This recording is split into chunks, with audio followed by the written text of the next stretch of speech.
You know, the first thing I saw, I've said this many times before, I saw a Psycho Skate commercial on MTV. And it was, they were skating in a ditch. Some guys jumped out of a van. Gons like threw his glasses at the car, you know, and it was like, oh, whatever this is, I like the way this looks. So great. Yeah, that was it. Like, it was like a skate video. Yeah. It was a little bit of something that I had never seen before. And I was playing soccer at the time. You know, just my mom or whatever was like, you need to do something after school. And I saw that, and I decided I want to do that. And I got like a generic board, and then I saw some kids in my neighborhood that were skating. I didn't really know them, but I thought like, oh, that looks cool, whatever they're doing. And I was going to soccer practice one day after I had just even the idea that this is what I'm going to be was in my head. And I'm like 9. And I'm like, I would just go to soccer and have fun before that. And once I crossed that line, I was crying that I had to go. That you had to go. Yeah. It was already completely had taken me over that this is pointless.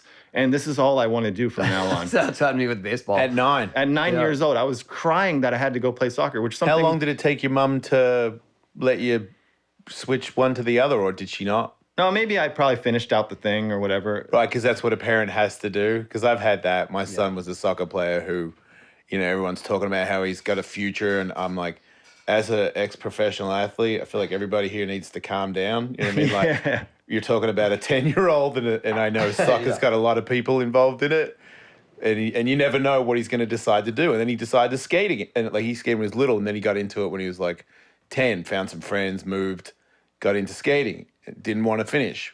But I knew that his mum would be like, no way. And I remember saying, it is fair, dude. Like, if you did sign up, you got to do there's something to be said. I made Riley finish his season out in football. This is what we were just talking about. He was playing flag football. And he's like, I don't want to go. And I was like, you started the season, your teammates are relying on you. Like, you got to and he went, and he scored a touchdown that game. Oh, that's cool. That's awesome. So then your mum...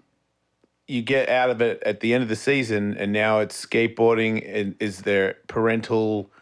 Are they supportive? No, I mean, I think I skated on a little board called a Sure Grip. Was a brand Sure Grip. Yep. You know that? Yeah, I skated on that board for a little bit, and then Christmas came around. I got a complete. Okay. It was Mike McGill, 10-inch wide, round nose. Yeah. Not a mini. No, it was, it had all the guards on it. It had the tail guard, rails. You need those. Nose guard, Tracker ultralights. Ooh, did it have the razors? They're razor red. pads? They're red. No, there was plastic base plate and the metal. The grind part was metal, right? The hanger. But it had riser pads. Oh, riser pads. Oh, I thought you said razors. Oh, no, sorry. No, accent. Yeah.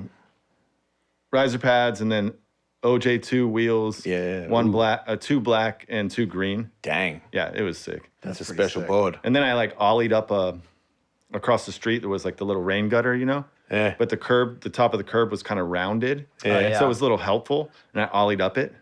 Straight away. I mean, you know, after a little bit. It was like street skating was being invented. So. But you remember that moment. Yeah, I remember like, I got up that thing. And I was doing like hand plants and like, my mom's got film photos. You know, I'm just like Japan. Street plant. Whatever that one, with the Tuck knee, with the Jimmy Z shirt on, with the hair in the front. And the I had all that. Like, oh, wow. That's what I That's so surprising. I don't know why you just seemed from a younger generation. You know what I mean? Because I'm not aware of your amateur career. By the time I knew you were pro. No, I mean, that would have been. That's a long time ago to have that gear on. No, I was skating. I watched Gons and Nodis and them invent street skating. Right. You know what I mean? Yeah. Well, my first magazine was mostly vert, and it had like a full page. I remember I really liked it was like this. Oh, I hope this isn't too controversial. No, there was a full page graphic of just Gator's graphic. Yeah. You know, it was a full page ad of just his graphic. Yeah. That really cool one with the spiral, and I was like, whoa, that looks cool. I was on Vision Streetwear and had that print in a bum bag, and because they gave me one, so I wore it. Like, it was on everything, right? Yeah, and like a beret. Like I had a beret on. Yeah. Why, dude? Why? Because these guys gave it to me, and I was like, dude, Vision Streetwear are giving me berets. Velcro waistlines. Yeah. But wait, would that have been what during that time period? Right then, I mean, that's the worst we've ever looked. So, well, if I was born in '78 and I started at 9, so what? 80, 86, 87. 87. Yeah. So what was that when it was popping like money wise in 87, like touring with Yes. Soy and all that, right? Yep. Okay. 87 to 89, 90 were the heyday of that cycle of popularity.